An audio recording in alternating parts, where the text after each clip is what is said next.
Hi, everybody. It's Barbara Schwartz, and welcome to our weekly Monday webinar. I hope everybody's well. I just wanted to start out with some shout outs. I am in the Paramus office today. I've been seeing clients, and I have to say, I love hearing about the non-scale victories. Remember, that's what this is all about, right? It's about you, your health, your body, how you feel about yourself, how you feel when you get dressed in the morning, how you feel when you walk out your front door, walk down the driveway, walk into a grocery store, your energy, how you feel. The scale, it knows it's an important measuring tool. Don't ever get me wrong about that. It is an important measuring tool, but it is not the be all end all. Right? It doesn't know everything. It doesn't know if you just ate. It doesn't know if you didn't go to the bathroom. It doesn't know if there was a weather change. It doesn't know if you drank a lot of water or if you're retaining water. It doesn't know a lot of things. But when you get dressed in the morning, when you put on the pants that you couldn't zip 2 weeks ago, and all of a sudden, not only do they fit, you have some wiggle room. Now that's a real victory. That's the non-scale victory. And I've been hearing so many of them in the office. It's really exciting. Yeah, I have one woman who has inflammation issues and she has colon issues. So there are some bathroom issues and her scale is moving very little, but she is down multiple clothing sizes. She is zipping up things that she couldn't zip up. She's wearing pants that didn't fit before. These are the really exciting moments. To me, this is what it's all about. Remember that, my favorite toy, this is a pound of fat. 1, not 2, not 5. This is 1 pound of fat. Now, obviously, when we lose weight, we're not losing it in the chunk like this. We're losing it in little bits all over, and we lose top down. So, we notice changes first in our face, and often we'll notice it right around the bra strap. And then we'll notice it as it moves down our body. We'll notice it in our waist, our hips, our thighs, and the way clothing fits. Also remember that every 1 pound you lose is 4 pounds of pressure off your knees. So when you're down 5 pounds and you even realize that 5 pounds, it's easier to walk up and down the stairs. It's not your imagination, because 5 pounds down, that's 20 pounds off your knees. So as you lose this body fat, you're doing yourself multiple favors. And we're going to start getting into that now. So in honor, it's now October, in honor of Breast Cancer Awareness Month, we are going to focus on things, health, and preventative, and how can we be healthy, and educate about breast cancer and healthy eating. So we're going to focus, our recipes of the week are going to be focused on foods, antioxidants, etc., that can be really healthy for you. Again, can be preventative of breast cancer. And if you're a breast cancer survivor, and many of our clients are, that you're having healthy meals that can help you stay healthy as a survivor. So we applaud, and let me take a moment to applaud. We work with many, many survivors, and I'm always fascinated to hear that all these women who are going through breast cancer, and many of who have had mastectomies, have gone through radiation, have gone through chemo, have lost hair, their biggest challenge emotionally is often that many of the maintenance drugs make you gain weight. And that's an emotional struggle. So it is an honor to be working with you, our survivors, to help you on that path to health and feeling better and maintaining your survivor status in a healthy manner that makes you happy in your body. And we are honored to be part of that journey. So let's talk a little bit, in honor of Breast Cancer Awareness Month, let's talk about obesity and breast cancer. How are they related? And taking a step back for a minute, what even brought me into wanting to talk about this is several years ago, I was invited to a fundraising luncheon at Memorial Sloan Kettering. And they were talking about many different things. They were talking about research. They were talking about different kinds of cancer. But they ended the day with one of the head oncologists who works in the breast cancer area. And she was pointing out that there is a correlation between being overweight and being obese and breast cancer. And there are different types of breast cancer, but one of the biggest growing areas of concern is estrogen-driven breast cancer. I wrote down, it's called estrogen-responsive breast cancer. This is especially an issue in postmenopausal women. Now, it can happen to anybody, but the relationship between obesity and breast cancer, when it comes to estrogen-responsive breast cancer, the correlation goes up significantly for women post-menopause.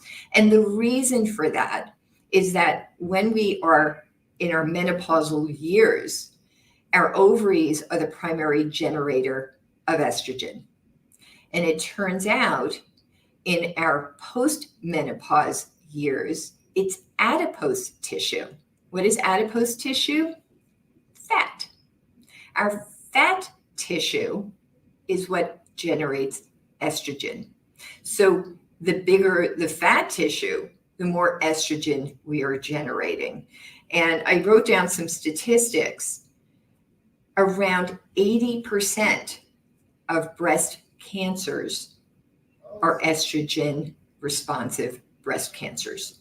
So what was amazing is the way, after giving us lots and lots of information and lots of technical details, at this luncheon, this oncologist ended her speech. And again, we were there all as people for fundraising and for us to make donations to help with research, etc. But she ended her speech and she said, the number one thing that you can do to help prevent breast cancer: lose weight, lose weight, lose weight. So with that information, and here we are in Breast Cancer Awareness Month, there has never been a better time and a smarter time to get started on your weight loss journey. And if you're not currently on your journey, or you are currently on your journey, there's never been a better time to stay focused. Use this as an inspiration for you to continue on that path to health, to not make excuses to cheat, to not make excuses. Look, there are plenty of dinners and things, etc., that we want to take a day off. And sometimes that's appropriate. But once we go down that path, we often make minor situations that we easily could stick to plan, and they become the excuses to take a day off. And I'll give you an example. I am now doing my detox. So I'm doing my post-holiday 2-week detox. And there was pizza at the sukkah. It's the Jewish holiday of Sukkot, and they were having pizza in the sukkah. I love pizza as much as the next person. Actually, that's how I gained my weight. One of the things that made me gain my weight in the first place was eating too much pizza. And I have pizza as part of my maintenance. Was I tempted? Of course, but it was a milk day. I brought a latte with me and I sipped my latte while everybody ate their pizza. But you know what? I didn't miss out on the social time. I didn't miss out being with everybody. I fully enjoyed myself. And when everybody was done eating and everything was being put away and we were still all together, and I'd had my coffee, my latte, I stuck to my milk day. Now the food was gone. We're all socializing. The pizza was gone, so there's no more temptation. And I felt really good about myself because I stayed true to me and I didn't miss out on anything. In the reality, I can get pizza anytime. So I don't need to sabotage myself just because I'm in a group setting and there was pizza.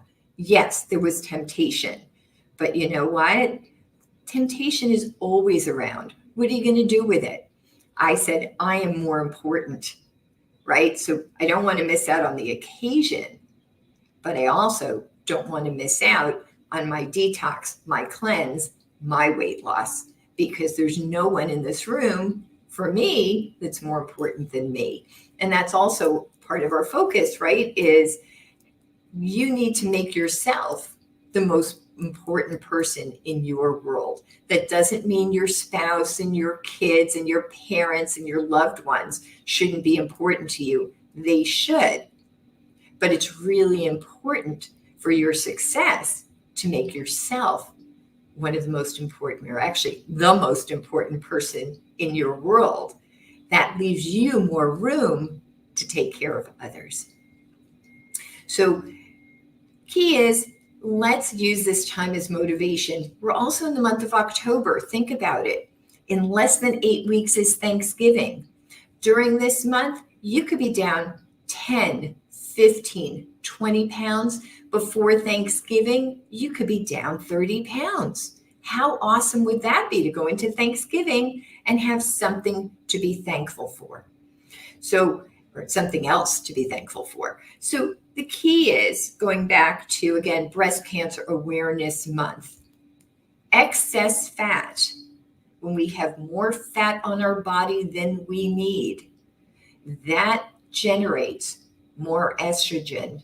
And that estrogen, that the extra estrogen does leave an opening, unfortunately, for more of an inclination towards breast cancer. So again, what we were told at this luncheon is the number one thing that you can proactively do to prevent breast cancer if you're overweight, and especially if you're postmenopause: lose weight, lose weight, lose weight. So on that note, I'm going to go to some client questions, and also wanted to share something I came across. I'm really excited for portability. As many of you know, if you're having some low blood sugar, also as part of our exercise protocol, we use honey. And you're allowed up to 2 tablespoons of honey. That's 6 teaspoons per day. But we're often not at home, and honey is sticky and it's complicated to carry around. And those little packets are really, they get sticky and they're hard to deal with. They're good to have, and honey sticks can be great too. But I came across this, and it is Manuka honey. And Manuka honey is, it's from New Zealand, and it is from specific bushes, like bees that have pollinated specific bushes, etc. That it's this very specific kind of honey that has it's been shown to have a lot of health properties. So having it in raw form, as you can see, this is raw Manuka honey. There's a lot of health benefits to consuming this honey. So it's got another added benefit than just blood sugar and taste. What's really cool, I found this on Amazon, is it said honey on the go. And I figured it was just going to be, the little packets, and I'm always in the office and running around. So I like to have some honey with me if I'm going to have a cup of tea or something. Then I can use that honey for sweetener, but also pre-exercise, etc. Not exercising at the moment, but I'll get there. What's really cool is these turned out to be these little, I don't know if I can show you because I can't turn the hand, really thin packets. It came in a box. So the box opens up and it has these little packets. And what's really cool, I just used these in a cup of tea, is you actually snap them open. And then you just, when it snaps open, actually I can do this. You snap it open and it just oozes out the bottom. And all the honey comes oozing out the bottom. So I found this really handy because it's the first time I was in the kitchen, the shared kitchen. I'm over at Regis in Paramus. And our shared kitchen guy says to me, "Oh, I love honey, but I can't stand how sticky I get." And what's amazing, I was able to get all the honey out of the package and no sticky hands. So I'm in love with this. This was a great find. So this is called Wetherspoon. So it's Wetherspoon Manuka honey. So on top of being great for, again, part of your pre-exercise routine, if you are someone who's experiencing low blood sugar, pre-period, a lot of women, menopause, just before period time, a lot of women premenstrual get very moody. Often that's tied to low blood sugar or erratic blood sugar. So having a little honey melted in hot tea or hot water can make a difference. So this is just a great, I don't know, I was very excited. Great find for not sticky use of honey. Okay, so questions that I got this week. Are miracle noodles a free food, and how much can I have? Now, miracle noodles are, yes, a free food in that they are 0 calories, so they don't count towards your daily food allotment. However, they are pure fiber. They're basically yam fiber. And because on milk days, there's nothing going into your colon, and on vegetable days, everything you're eating, fruits and vegetables, is all natural fiber. We don't want you to overdose on fiber when there's not a lot of bulk in the diet. So there's not a lot for the fiber to move through in your colon. We don't want to irritate the intestines. So obviously fiber is a really good thing for your intestines. It's an important part of the diet, but everything you're eating on vegetable days is already fiber. So for that reason, we limit you to a single serving of miracle noodles. And I'll say a single serving is whatever it's defined on the package, over each 2 veggie day period. So no miracle noodles on milk days, and on veggie days, limit to 1 serving over 2 days. So you can have it all in 1 day or split half and half between your 2 veggie days, but limit it to 1 serving over 2 veggie days. There are other great noodles, again, that are part of your veggies, but then they're counterpart of your veggies. Obviously, there's spaghetti squash. There's, zoodles, or known as zucchini noodles, known as zoodles. There's the hearts of palm noodles. Palmini is heart of palm. That's one of the brands. But there are many companies now, like Trader Joe's brought out their own. Geffen, which is a kosher brand, came out with hearts of palm noodles. There's Natural Heaven. I'm seeing more and more brands coming out with these hearts of palm noodles, which are one of my personal favorites as well.